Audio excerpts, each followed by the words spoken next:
안녕하십니까. 동력학 강의를 하겠습니다. 오늘은 파워, 동력이란 무엇인가에 대해서 배우겠습니다. 동력을 어떻게 산출하는가에 대한 것이죠. 자, 우선 동력은 무엇인가, 파워가 무엇인가 하는 것입니다. 이 파워는 보통 명사이기도 하지만 전문 용어입니다. 이것을 예로 설명해 보겠습니다. 예를 들면 두 노동자가 있다고 가정해 봅시다. 이들이 일을 하는데 10층 지상에서 10층까지 이삿짐을 옮기는 일을 하는 것입니다. 두 사람이 각각 같은 임무를 맡아서 합니다. 근데 어떠한 사람은 2시간 내에 그 일을 마쳤어요. 또 다른 사람은 그 3시간 내에 일을 마쳤습니다. 그러면 누가 일을 더 잘하겠습니까? 짧은 시간 내에 일한 사람이 더 잘하는 사람이죠. 그래서 이 파워라고 하는 것은 단위 시간당 일할 수 있는 능력을 말합니다. 그래서 전자가 후자보다 더 일을 잘하는 거죠. 결론을 내리면 파워라고 하는 것은 일할 능력을 말합니다. 일이라는 것도 물리량이었고 파워가 역시 물리량이면 이 파워를 계량화할 수가 있겠죠. 그래서 단위 시간당 한 일입니다. 파워. 이걸 번역하면 일률이죠. 일률이란 단위 시간당 한 일 이렇게 되죠. 일률이라면 이제 잘 익숙하지 않고 보통 동력으로 번역해서 읽습니다. 동력은 움직일 동, 힘력 해서 이거를 영어로 그대로 직역을 하면 다이나믹 포스인데 우리가 얘기하는 동력은 다이나믹 포스가 아니고요. 파워입니다. 금방 지금 정의한 파워를 두고 동력이라고 말을 하죠. 그래서 여러분이 혼돈해서는 안 됩니다. 이 동력은 일률로 또 번역하기도 합니다. 자, 그럼 수학적으로 이 파워를 정의해 보겠습니다.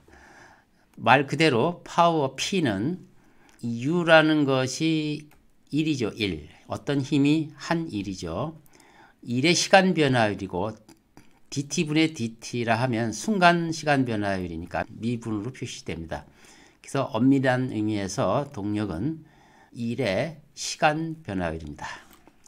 시간 변화율이죠. 그런데 du, 미소 1이라는 것은 1을 배웠을 때 우리가 어떻게 됐었죠?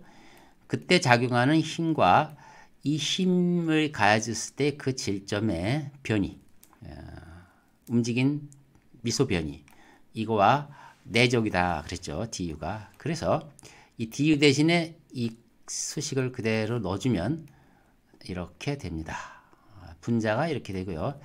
dt분의 1, 이것은 dr과 작용해서 다시 dt분의 dr 되고 이거는 다시 속도 v가 되기 때문에 자, 파워 수학적 정의는 작용력과 그 지점, 작용력 지점에서 그 질점의 속도의 내적이다. 이렇게 정의가 됩니다.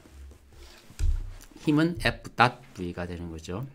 자, 그래서 이 수식을 가지고 있으면 우리는 언제든지 필요에 따라서 그 기계에 작용하는 파워, 즉 동력을 구할 수 있다, 즉 계산할 수 있다 하는 거죠.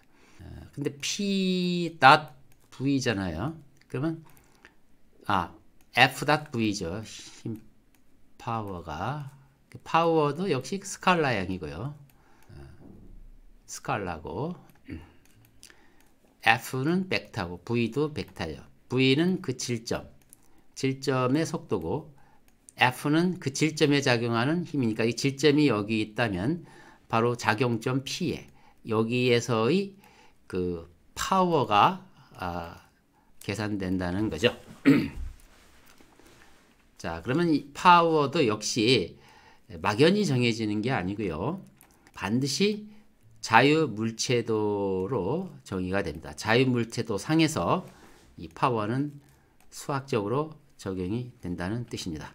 자, 그러면 한 예를 들어 봅시다.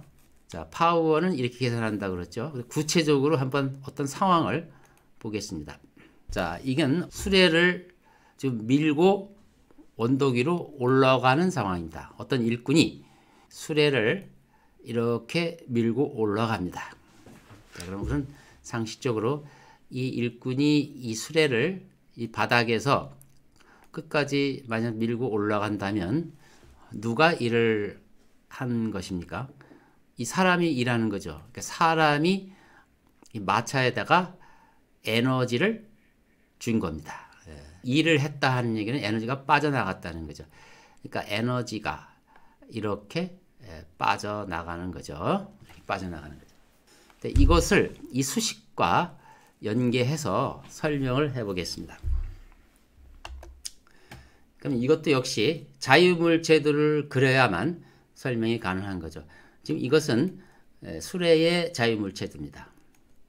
수레의 자유물체도 그리면 당연히 그 일꾼이 이 수레에 밀겠죠. 그래서 일꾼이 수레에 작용하는 힘은 이렇게 윗방향으로 F가 되겠고요. 그리고 이 현재 이 수레와 일꾼은 다 같이 V라는 속도로 위로 진행하죠. 그러면 자, 요 지점이 바로 이 파워를 계산하는 이 수식과 관련이 있습니다. 왜? 힘이 작용하는 작용점이거든요. 이게 작용점이에요. 항상 힘의 작용점에서 동력이, 즉 파워가 요걸 통해서 들어가느냐 나가느냐 이거를 이 수식이 결정해 준다. 들어오고 나가는 것은 이 수식의 값이 스칼라니까 양수이냐 음수냐에 따라서 결정이 됩니다. 여기 만약에 수레를 자유물체도로 그렸다면 수레가 주체가 되죠. 만약 힘 F와 V를 이 정의에 의해서 그대로 계산했다면 방향은 일단 벡터 방향이 같은 방향이니까 내적을 하면 값은 양수가 되겠고 크기는 FV가 되겠죠. 이건 분명히 양수값이 나온다는 걸 알 수가 있습니다. 그래서 이거를 이 값을 파워라고 했으니 이 파워가 양수로 나온다는 뜻이죠. 그러면 이 무슨 뜻입니까? 이 작용점에서 파워가 지금 현재 이렇게 들어가는 상황이죠. 동력이 이렇게 들어가는 상황인데 양수로 나왔다. 아, 그러니까 자유물체도 기준으로 파워를 계산했을 때 양수로 나오면 이거는 자유물체도 안으로 파워가 흘러 들어오는 걸로 이해하면 됩니다. 그러면 반대로 말입니다. 이 일꾼의 입장에서 살펴봅시다. 그러면 일꾼이 수레를 이렇게 밀으면 또 수레는 반대로 일꾼에게 반작용력을 이렇게 밀겠죠. 그리고 이 자유물체도, 일꾼의 자유물체도 입장에서 봤을 때 작용점은 여기 손바닥 여기겠죠. 그러니까 여기에 힘이 이렇게 가해져요. 이번엔 수레가 일꾼에게 한 힘이죠. 그러면 역으로 FV를 계산하면 속도는 여전히 이제 윗방향으로 가고 힘은 아래 방향으로 했으니까 근데 파워 크기는 같고요. 마이너스 FV로 나옵니다. 결국 이것은 음수가 된다는 사실을 알 수가 있어요. 양은 똑같은데 여기 지점에서 파워가 음수다. 아까 양수면 자유물체도에 들어가는 거라고 했으면 음수면 그 반대겠죠. 나가는 거죠. 그래서 요 자유물체도로 봤을 때 요 F하고 V에 의해서 이로 계산했더니 음수가 되는 거예요. 음수가 됐으니까 이번에는 이 자유물체도 즉 일꾼에서부터 나가는 거죠. 뭐가? 파워가 흘러나가는 거예요. 그러니까 이 두 개를 종합을 하면 이쪽 입장에서는 파워가 일꾼으로부터 나가고 이쪽 수레 입장에서는 파워가 수레로 들어오죠. 그러니까 이 두 사건이 맞죠. 일꾼은 이 수레에다가 파워를 공급해주고 수레는 파워를 공급받고 이렇게 되는 거죠. 이것이 바로 이 간단한 수식 F equal F.V를 통해서 계산할 수가 있습니다. 파워가 들어가느냐 나오느냐 어느 지점에 들어오느냐 나오느냐를 이렇게 계산할 수 있다 보는 거죠. 자, 이번에는 뭐 같은 얘기인데 일꾼이 언덕 위에서 이렇게 끌어당기면서 이렇게 위쪽으로 쭉 올릴 수가 있죠. 원래 이쪽 위치에서 아래쪽에서 위쪽으로 이 수레를 끌어올리는 경우도 있죠. 자, 이렇게 끌어올리는 경우도 살펴봅시다. 자, 그러면 이 일꾼 입장에서는 끌어당기니까 수레는 일꾼을 당연히 오히려 아래로 끌어당기겠죠. 작용 반작용이니까. 일꾼은 이렇게 되는 것입니다. 자, 이렇게 되죠. 그럼 여기서 이 지점에서 움직이는 건 윗방향 움직이고 힘은 아래니까 파워가 FV인데 음수가 되겠죠. 그럼 아까 이 자유물체도 입장에서는 나가는 겁니까? 들어가는 겁니까? 파워가 이렇게 나가죠.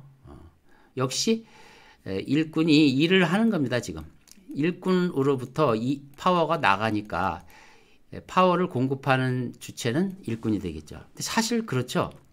언덕에 올리는데 뭐 아래서 밀든 위에서 끌든 이 사람 입장에서도 일을 하는 거고 아래서 끌 때도 일을 하는 겁니다. 그렇죠? 그러니까 여기 바로 그렇게 나오죠. 다시 한번 검증해 봅시다. 그 다음에 수레 입장에서 봤을 때는 일꾼이 당기니까 수레에 가해지는 힘은 이렇게 되고 속도는 좀 이렇게 되니까 이때 파워 계산하면 이게 양수가 돼요. 그러면 이 자유물체도 입장에서 플러스니까 들어오는 거. 플러스는 들어오는 겁니다. 이렇게 들어오는 거죠. 그래서 파워가 이렇게 들어와요.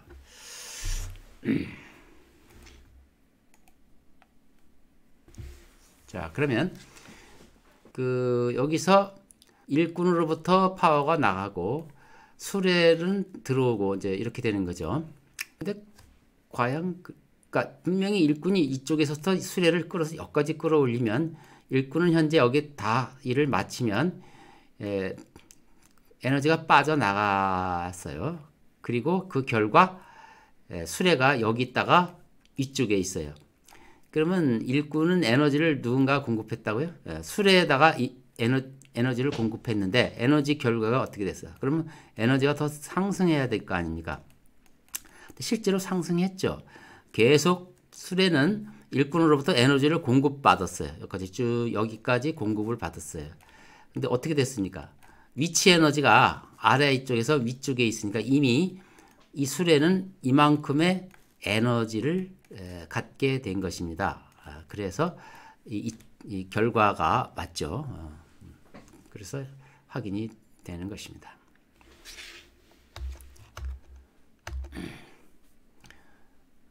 자, 이번에는 다른 건 다 똑같은데 상황이 달라요. 지금 이 전체적으로 이 수레와 이 일꾼이 아래로 내려가는 거예요. 위에서 받침에도 불구하고 이게 이 전체가 쭉쭉쭉쭉 내려간단 말이에요. 그러니까 아마도 이 수레가 너무 무거워서 위에 있는 이 수레를 아래로 내리는 과정이다. 이렇게 이해하시면 돼요. 역시 이것도 이 자유물체도 하나에 대해서 그려보면 물론 이제 속도는 아래로 내려가지만 힘에 관해서는 뭐 떠받치고 있으니까 당연히 그 일꾼이 윗방향으로 힘을 이렇게 떠받칠 것이고 얘는 이제 이 힘에 의해서 속도는 제어되지만 역시 V라는 속도로 아래로 계속 내려갈 겁니다. 그러면 파워가 어떻게 돼요? 방향의 반대니까 음수가 되겠죠. 그러면 얘 입장에서는 어떻게 됩니까? 자유물체도 입장에서 마이너스니까 들어오는 게 아니고 빠져나가는 거죠. 그래서 파워가 이렇게 빠져나가요. 자, 이걸 설명을 한다면 일꾼이 이 수레에다가 에너지를 공급해 주는 것이 아니고 거꾸로 수레가 일꾼에게 에너지를 공급해 주는 거예요. 그래서 이렇게 들어가요. 나가는 거죠. 그럼 반대로 일꾼 입장에서는 수레가 아래로 밀고 같이 나가니까 여기서는 에너지가 일꾼에게 이렇게 들어가는 거죠. 자, 일단 이 수레는 분명히 위에 있는 위치 에너지를 가지고 있는 수레가 어떤 이유든지 간에 움직여 가지고 아래로 내려왔으니 이 수레는 원래 가지고 있는 위치 에너지를 어딘가 주었을 겁니다. 그게 바로 일꾼이 받은 거죠. 일꾼이 받았고 자기는 이 수레는 아래로 내려왔기 때문에 에너지는 줄어들었어요. 그러면 이 일꾼이 전부 에너지를 받았죠. 근데 이 에너지는 얘가 분명히 일꾼은 에너지를 받았는데 그 에너지는 어디 갔을까요? 이건 좀 설명이 복잡한데 그 에너지를 이 일꾼이 인체 내에다가 저장할 수는 없죠. 인체 내에 저장할 수 없어요. 이 기계적 에너지를 생물학적 그 내부 에너지로 바꾸려면 이거는 뭐 음식을 먹고 소화시키고 이래야 되니까 그건 안 되는 거고 일단 받은 에너지를 이 사람은 여기 내려오는 동안에 여기서 이 바닥에 미끄러지면서 질질 미끄러지면서 아래로 내려가겠죠. 즉 미끄러지면서 이 마찰 손실로 그 받은 에너지를 전부 이 바닥에다가 다시 내놓았을 것입니다. 그러니까 이 바닥에 내놓은 에너지하고 이 수레가 그동안 뱉어낸 에너지는 일치하게 될 겁니다. 이게 에너지 보존 법칙이죠. 그러니까 일꾼은 뭐 한 일이 없어요. 에너지를 받아서 신발 아래에 마찰열을 일으켜서 그 마찰열로 에너지를 경사면에다가 내보내는 역할만 한 거죠. 어쨌든 전체적으로 봤을 때 에너지는 변함이 없습니다.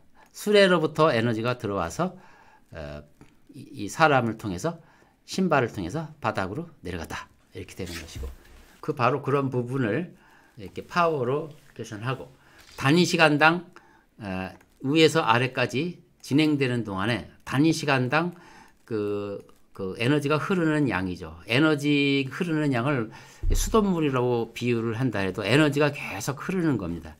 E라고 하는 에너지가 이 과정 속에서 시간을 두고 쭉 흘러가는 거죠. 그렇게 이해하면 됩니다. 뭐 똑같이 아래로 내려가는 경우면서 이번에는 일꾼이 역시 수레를 이렇게 위에서 끌면서 내려가는 거죠. 끌면서 쭉 내려가는 경우죠. 워낙 무거워서 수레가 그냥 이 일꾼을 잡아 끄는 경우로 이해하면 됩니다. 역시 파워가 플러스가 되겠죠. 그러면 플러스니까 어떻게 돼요? 파워가 플러스면 이 자유물체도 입장에서는 파워가 이렇게 들어오는 거죠. 역시 이 경우도 일꾼에게 파워가 들어가요. 그러니까 수레는 여전히 일꾼에게 파워를 주게 돼 있어요. 수레가 여기다가 이렇게 내려오니까 위치 에너지를 높은 데서 내려오면서 에너지를 누군가 줘야 되는데 역시 일꾼에게 주는 거죠. 일꾼이 뭐 아래에 있든 위에 있든 그 파워를 받는 건 뭐 다름이 없어요. 똑같아요. 수레는 이 심의에서 파워가 계산이 음수니까 나가는 거죠. 수레는 파워를 내보내고 일꾼은 파워를 받고 이렇게 되는 것입니다. 자, 지금까지 설명을 했고요. 그래서 파워를 계산하되 그새 부호의 의미는 뭐냐면 양이면 그 자유물체도로 파워가 들어온다 이렇게 생각하는 것이고 음이면 그 자유물체도로부터 빠져나가는 것이다 이렇게 이해하시면 되겠습니다. 자, 이상으로 파워에 대한 일반적인 강의는 이제 마쳤고 단위를 잠깐 설명하겠습니다. 단위는 워크 단위가 기본 단위가 줄이죠. 줄. 1줄은 어떻게 됐어요? 1줄은 1뉴턴 메타였죠. 그러면 이 파워의 단위는 어떻게 될까요? 파워 단위는 와트로 씁니다. 와트. 제임스 와트를 기리면서 1와트는 1초에 1주율을 일을 하는 것을 말합니다. 그러니까 1 joule per sec 이것이 1와트다 이렇게 되는 거죠. 여러분 뭐 전기 에너지에 와트 많이 사용하죠. 와트, 그러니까 joule per sec라는 사실을 기억하시기 바랍니다. 자, 이상으로 파워에 대해서 설명을 드렸고 다음으로는 포텐셜 에너지에 대해서 설명하겠습니다. 자, 포텐셜 에너지. 지난 시간에는 카이네틱 에너지, 운동 에너지를 설명드렸죠. 오늘은 포텐셜 에너지를 설명드리겠습니다. 먼저 포텐셜 에너지를 정의하기 전에 우리 힘에 대해서 좀 더 살펴보겠습니다. 힘을 conservative force, 즉 보존, 뭔가 보존한다는 뜻이거든요. 보존력, 그대로 직역하면 보존력이죠. 이 보존력과 나는 아니 난자죠. 그러니까 비보존력, 보존력이 아닌가. 보존력과 그 외, 그 다른 것 하면 비보존력이 되는 거죠. conservative force와 non-conservative force를 이제 살펴보도록 하겠습니다. 자, 이 다시 워크의 개념으로 돌아와서 이미 워크가 뭔지 설명했죠. 지금 이 설명은 지상에, 그러니까 여기 중력에 대해서 설명하려고 하는데 이 중력이 고도에 따라서 좀 바뀝니다. 그렇지만 대략 지상에서는 중력 가속도는 이제 9.8, 뭐 일정하다고 가정하고 보통 풀죠. 이런 지구 표면에서는 중력이 일정하다는 조건하에서 설명해보자. 그랬을 때 지금 하려고 하는 게 뭐냐면 중력에 의한 힘, 즉 무게죠. 무게가 한 일을 말합니다. 무게가 한 일을 계산해보자. 자, 무게가 한 일이다. 무슨 뜻일까요? 무게가 한 일. 지금 한 예를 들어보겠습니다. 어떤 물체가 이 바닥에 있다가 여기 언덕이에요. 언덕에 이런 언덕이 이렇게 있는데 이 물체를 언덕 위로 이렇게 올려서 여기까지 올렸어요. 처음 상태가 1이고 나중 상태가 2입니다. 이렇게 점선이 지금 이게 패스하는 과정이죠. 이 패스죠, 패스. 경로죠. 이렇게 움직이는 과정에서 순간순간 그 중에 임의 어떤 위치 하나를 생각해 봅시다. 여기에서 이 물체에 작용하는 여러 힘 중에서 이 물체 작용하는 힘을 잠깐 보면 물체 작용하는 여기는 두 개예요. 하나는 바닥과 만나는 저항, 하나는 아래로 그냥 내려가는 힘, 즉 무게죠. 무게. 이 두 개가 있죠. 누군가가 이렇게 끄는 힘이 있으면 또 그것도 포함이 되겠죠. 그래서 이 물체에 작용하는 힘들은 대략 3개 정도가 있습니다. 근데 지금 관심은 이 빨간 선, 이거 무게가 결국 한 일, 무게가 이 물체에 해준 일, 그게 뭐냐? 당연히 그 워크의 정의식으로부터 나오고 이 주체가 무게니까 그것을 W 벡터라고 한다면 이 무게는 좌표계를 이렇게 직교 좌표계를 설정하고 이제 하다 보면 이 W 벡터는 이제 당연히 마이너스 WJ라고 나올 것이고요. DR 지금 이제 경로가 이렇게 정의됐으면 요 DR이 여기잖아요. 미소 변이는 이제 이 경로에 따라서 가는 이 작은 변이기 때문에 DR은 당연히 DX, DY 이렇게 되겠죠. 무게는 이렇게 되고 그래서 이거를 내적을 하면 I 성분은 없어지고 그냥 이게 마이너스 W는 상수니까 나가고 여기 내적은 그냥 DY로 됩니다.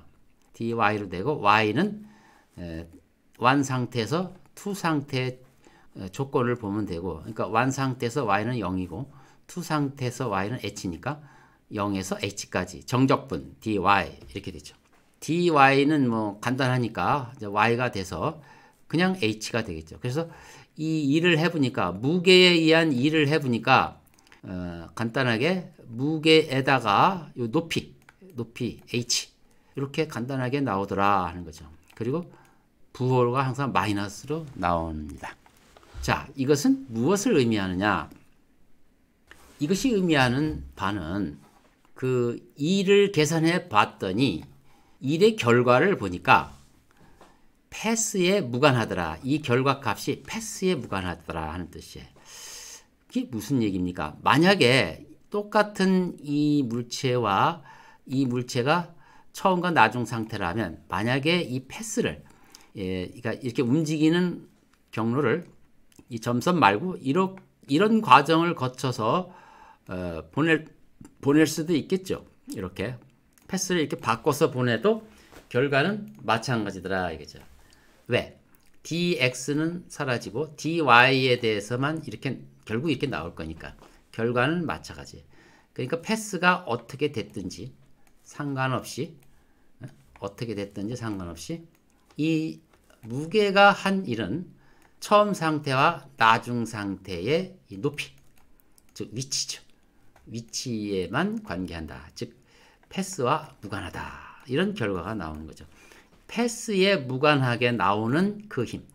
다시 말해서 힘에 대한 E를 계산했을 때 패스에 무관하게 나오는 바로 그 힘을 일컬어 conservative force라 한다는 거죠. 그러니까 무게, 즉 중력 힘이 바로 conservative force인 거죠. 대표적인 conservative force가 되는 것입니다. 또 다른 conservative force가 있는데 그것이 바로 스프링에 의한 일입니다. 스프링 힘에 의해서 한 일을 말합니다. 그러니까 그것도 워크, 즉 워크를 계산해 보는데 이번의 상황은 이 그림처럼 이렇게 되어 있습니다. 지금 이건 이제 일종의 그 가이더예요. 가이더가 이렇게 있고 이 위를 이런 그 물체가 완에서 이렇게 움직여서 여기까지 움직여요. 그런데 이 물체는 여기 점 ON 이 점에서 이렇게 스프링으로 이렇게 매여 있어요. 스프링이 이렇게 매여 있는데 누군가가 이걸 이렇게 이 가이드를 통해서 쭉 강제로 움직이면 이제 움직여지겠죠. 그래서 얘가 이만큼 오면은 스프링은 여기 그림처럼 이만큼 늘어나겠죠. 그리고 마지막 2단계까지 가면 더 늘어나겠죠. 스프링은 이렇게 늘어나겠지. 이런 식으로 늘어날 겁니다. 어쨌든 이런 구조물에서 물체 이거를 스프링이 매달려 있는 이 물체를 이 가이더 상에서 이렇게 옮기면 스프링에 아주 팽팽하게 여기 늘어날 겁니다. 그랬을 때 임의 위치에 있는 이거에서 여기 가해지는 스프링 펄스 요 상황을 봤을 때 스프링 펄스를 이렇게 자유물체들을 옆에 다 그려보면 물체가 이제 이렇게 되고요. 스프링은 요 라인이 뭐예요? 반경 방향 그 거리죠. R만큼 내려가는 거리고 요 라인을 따라 스프링 펄스가 이렇게 작용을 할 겁니다. 그렇죠? 그때 이 스프링 펄스를 FS라고 해봅시다. 그러면 이 물체에 작용하는 힘은 스프링 펄스도 있고 여기 이제 가이더의 그 수직 항력 N도 있겠죠. 또 다른 것도 있을 수 있습니다. 그런데 여기서는 그 중에 이 스프링 펄스에 의한 일을 이 라인을 따라 쭉 계산해 보자는 거죠. 그래서 이 값을 계산해 달라 하는 거죠. 그런데 이 스프링 펄스는 어떻게 정의가 되느냐? 본래 이 스프링이 unloaded, 힘이 가해지지 않을 때의 거리를 R0라고 한다면 R은 현재 거리라 하면 그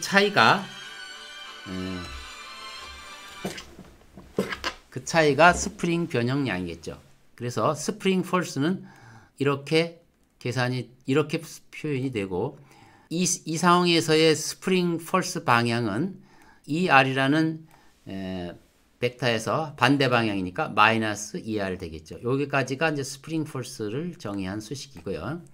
그 다음에 여기서 DR을 정의하는 건 바로 현 위치에서 바로 옆에 위치까지의 요 작은 미소 변이를 정의하는 거고 이 정의는 DR, ER, R D세타, E세타로 나오죠. 이렇게 대입을 하면 ER 항만 산언하고 이건 지워지죠. 그래서 이걸 정의하면 다시 이렇게 단순하게 됩니다. 이렇게 되죠. 그래서 R-R0가 이제 실제 스프링 병역량이니까 변수 치환을 해서 이거를 단순하게 정리하면 또 이렇게 되고요. 델타는 이제 스프링 변형량이죠. 요건 이제 바로 2분의 1 델타 제곱이 되니까 정적분 델타 1에서 델타 2. 델타 1은 포지션 1에서의 여기 변형량 델타 1이고 또 델타 2는 이 포지션 2에서의 변형량입니다. 변형량. 그러니까 결론적으로 스프링 힘에 의한 1은 마이너스 2분의 1 K 델타 제곱 2 마이너스 델타 제곱 1 이렇게 나온다. 자, 이것도 결과가 패스 인디펜던트다 하는 거다. 경로에 무관하게 일이 계산이 된다. 경로에 무관하게 일이 계산된다는 것은 위치 이거 그러니까 1의 위치, 2의 위치에만 관계가 된다. 여기 패스죠, 패스. 바로 이 패스에 무관하죠. 만약 이 패스가 이게 아니고 이렇게 되는 패스가 있다고 해도 이런 패스를 가진 것이라 해도 결과는 마찬가지다. 그죠? 패스가 뭐가 됐든 상관없이 결과는 똑같이 나오니까 패스 인디펜던트라는 거죠. 자, 이상에서 포텐셜 에너지를 이제 정리해서 설명을 드리겠습니다. 이 중력과 무게죠. 무게와 스프링 폴스를 이를 계산해 봤더니 경로 무관한 결과를 갖더라. 그래서 이 경로 무관한 결과를 갖는 일을 우리가 별도로 포텐셜 에너지로 보자는 거죠. 그래서 C는 이제 컨서버티브 포스. 이거에 의한 일을 갖다가 계산했을 때 이 결과가 어떻게 된다? 마이너스 V. 위치의 함수인 이렇게 어떤 위치의 함수로 표현이 돼서 이 부분을 포텐셜 펑션라고 하고 이게 현재 단위가 에너지니까 포텐셜 에너지라고 이름을 붙이는 거죠. 실제로 한 일과 포텐셜 에너지는 부호가 반대죠. 그러니까 일은 에너지를 공급해주는 주체고 포텐셜 에너지는 받는 입장에서의 주체니까 일은 공급해주는 거니까 마이너스가 붙겠죠. 자, 이렇게 해서 컨서버티브 폴스의 일의 양은 포텐셜 에너지로 대체될 수 있다. 이렇게 보고 이 컨서버티브 폴스는 그럼 종류가 뭐 얼마나 있느냐? 무게가 있고요. 스프링 폴스가 있습니다. 그리고 전자기력이 있어요. 이 세 가지만 아시면 거의 다 커버가 됩니다. 그래서 이것을 컨서버티브 폴스라고 하고 그래서 모든 힘을 우리가 다루는 기기에 작용하는 모든 힘을 크게 이 컨서버티브 폴스와 난 컨서버티브 폴스로 나눴을 때 우리가 대표적으로 자주 등장하는 프릭션 폴스, 프릭션 폴스는 난 컨서버티브 폴스다. 이것은 패스 디펜던트라는 뜻이죠. 패스 인디펜던트가 아니라 패스 디펜던트. 예를 들면 이런 겁니다.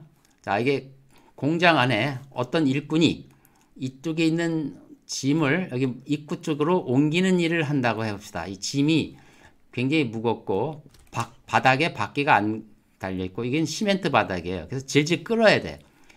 그럼 만약 질질 끌면은 이 바닥에 반대 방향으로 마찰력이 이렇게 존재하죠. 그러면 마찰력에 의한 일은 어떻게 될까?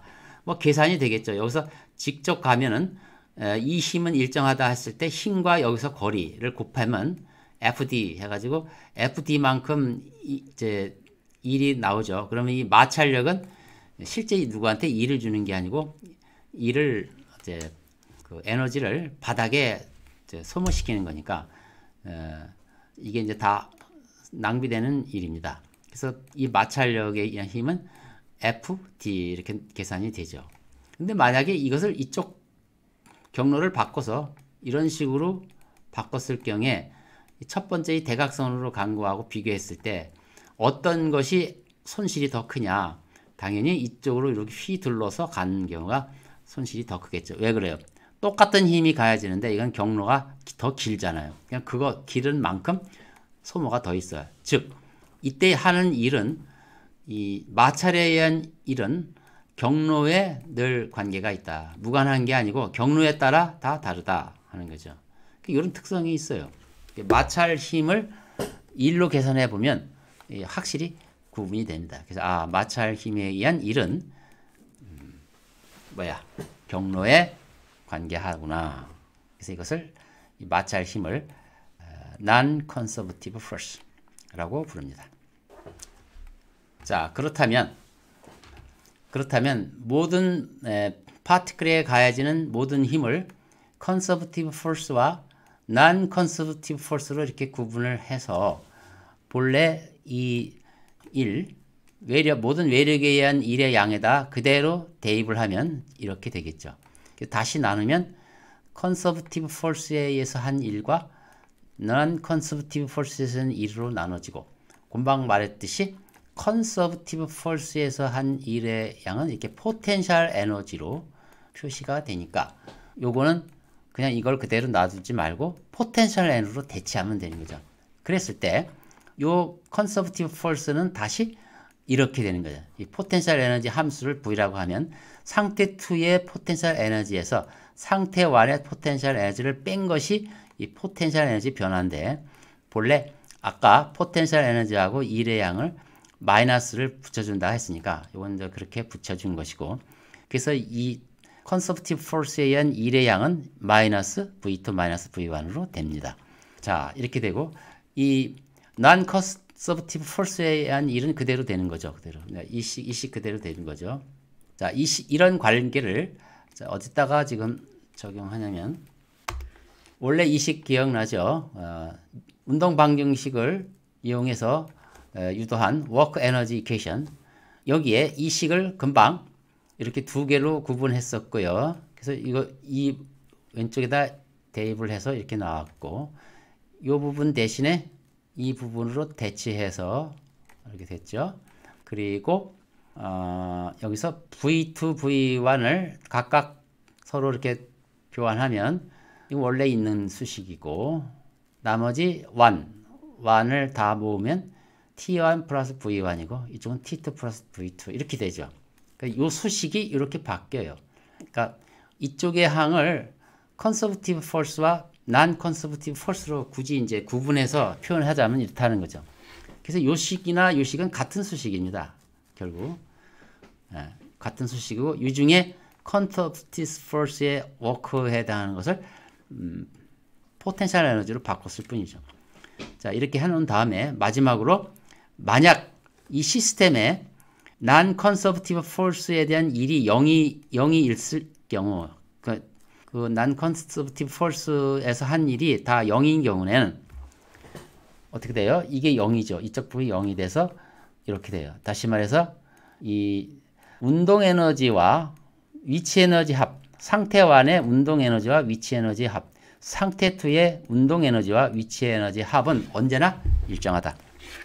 즉 이렇게 만족되는 시스템을 컨서버티브 시스템이라고 부르자 하는 거예요. 여기서 핵심은 자유물체도에서 여러 가지 힘이 쫙 가해졌을 때, 여기 어떤 거는 스프링 폴스가 있고, 어떤 거는 무게가 있고, 어떤 거는 이제 마찰력이 있고, 이런 것이 복합으로 있잖아요. 그래서 이런 거를 통해서 이제 이 수식을, 이미 유도된 수식을 적절히 활용할 수 있다, 그런 얘기입니다. 자, 오늘은 강의만 진행하겠습니다. 여기까지 하겠습니다. 수고하셨습니다.